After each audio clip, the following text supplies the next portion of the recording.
Bonjour Elisabeth. Bonjour Cécile, bonjour Patrick, bonjour à tous. Alors, il y a eu un tollé, une polémique cette semaine, depuis 10 jours maintenant, avec l'entrée dans le Robert, le petit Robert, d'un mot forgé par des militants du genre neutre dans la langue française, c'est yel. Yel, vous allez nous décrire ça, Elisabeth. Et ça divise également la Macronie.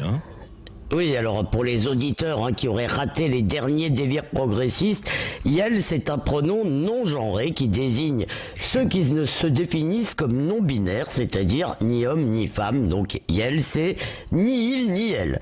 Alors François Jolivet, alors bien sûr il y a eu beaucoup de réactions sur les réseaux, mais en politique, François Jolivet, député LaREM, a protesté auprès du Robert et il a été soutenu par Jean-Michel Blanquer qui a déclaré hier, alors il était en visite dans un collège, le féminisme est une grande cause, mais elle ne justifie pas de triturer la langue française. Bon, entre nous, je ne vois pas ce que cet effacement des hommes et des femmes a de féminisme, mais passons. Et Brigitte Macron était avec le ministre et elle l'a soutenu en disant la langue c'est belle et deux pronoms c'est très bien. En revanche, Elisabeth Moreno, que vous avez reçue il y a quelque temps, la ministre de l'égalité des hommes-femmes, je ne sais plus comment on dit. Femmes-hommes, oui, bien sûr. Elisabeth Moreno, elle trouve ça très bien, cette entrée de yel, puisque, en gros, a-t-elle dit en substance, ça ne gêne pas ceux qui ne veulent pas l'employer, et c'est un progrès pour les autres. Alors, ce clivage idéologique, il est moins anecdotique qu'il y paraît.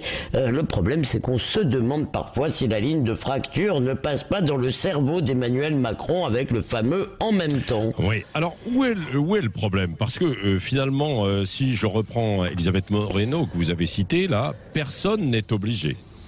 Oui, alors donc c'est chacun sa langue, il n'y a plus de monde commun, chacun va utiliser les mots qui lui plaisent, si on suit Elisabeth Moreno. Alors un dictionnaire, ça doit consacrer les usages de la langue, ça ne doit pas les créer. Pour qu'un mot entre au dico, comme on dit, il faut qu'il soit couramment, ou en tous les cas assez fréquemment employé. Et quoi qu'en disent les rédacteurs du Robert, qui nous disent qu'ils voient du yel de plus en plus souvent, yel ça n'existe que dans la littérature militante, et ce qui est peut-être plus grave, parfois à l'école, où certains professeurs, certains demandent à des gamins comment ils doivent les appeler. Mais franchement, Patrick, vous avez déjà entendu un garçon de café dire « Yel veut quoi, la non-binaire » c'est pas encore, on n'y est pas encore. Ouais. Et plus sérieusement, le langage, ça doit permettre de dire la complexité du monde et des choses humaines.